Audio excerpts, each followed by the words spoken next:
1332 সালের আজকে জ্যৈষ্ঠ মাসে জামাষষ্ঠী পুজোর জন্যে আমরা এই যে ফল টল নিয়ে এসেছি।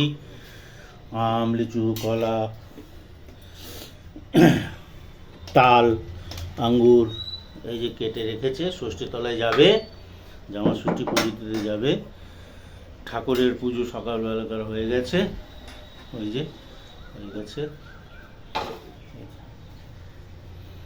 আর ওই যে তাল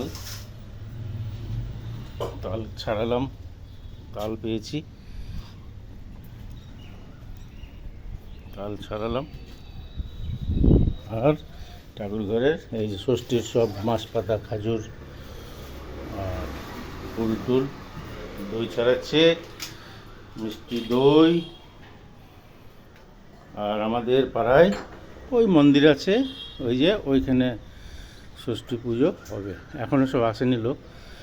তাহলে একটু পরে পুজো দিতে যাব, তখন আবার দেখাবো। ওকে, ততক্ষণ বাই বাই।